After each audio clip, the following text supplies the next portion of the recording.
कभी आपने गौर किया है कि हम जिंदगी के सबसे अहम फैसले अक्सर उन लोगों के कहने पर कर लेते हैं जो खुद कभी जिंदगी में आगे बढ़े ही नहीं। और फिर जब फैसला गलत निकलता है तो हम किस्मत को कोसते हैं, हालांकि गलती किस्मत की नहीं, मशवरा देने वाले की होती है। आज की इस वीडियो में हम उन 3 लोगों की बात करेंगे जिनसे कभी भी मशवरा नहीं करना चाहिए, क्योंकि ये लोग आपको आगे नहीं पीछे ले जाते हैं। पहला शख्स, बुज़दिल। बुज़दिल वो होता है जो खुद खतरा मोल नहीं लेता और न किसी को लेने देता है। आप इससे कहेंगे, मैं नया काम शुरू करना चाहता हूं। वो फौरन कहेगा, नुकसान हो जाएगा, जमाना बहुत खराब है, लोग धोखा दे देते हैं। असल में वो आपको नहीं, अपने खौफ को मशवरा दे रहा होता है।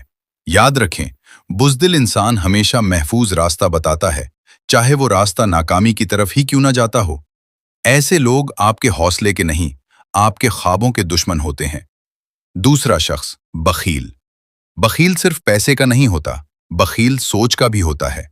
वो नहीं चाहता कि आप आगे बढ़ें, क्योंकि अगर आप आगे बढ़ गए तो उसकी अहमियत कम हो जाएगी। आप उससे कहेंगे, मैं इल्म हासिल करना चाहता हूं। वो कहेगा, इसमें रखा ही क्या है। आप कहेंगे, मैं किसी की मदद करना चाहता हूं। वो कहेगा, अपना देखो, जमाना खुद गर्ज है। बखील इंसान कभी खैर का मशवरा नहीं देता, क्योंकि उसके दिल में खैर के लिए जगह ही नहीं होती। तीसरा शख्स, हरीस। हरीस वो होता है जो हर चीज सिर्फ अपने फायदे से तोलता है।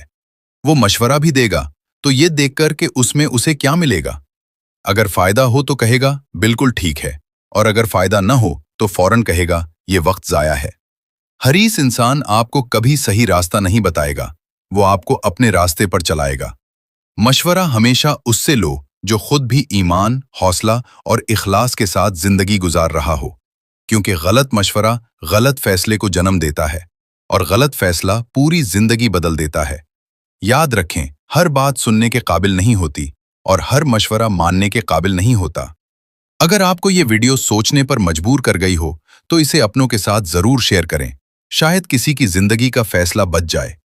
वीडियो पसंद आए तो लाइक करें, चैनल को सब्सक्राइब करें और कमेंट में जरूर बताएं आपको सबसे ज्यादा नुकसान किस किस्म के मशवरे से हुआ।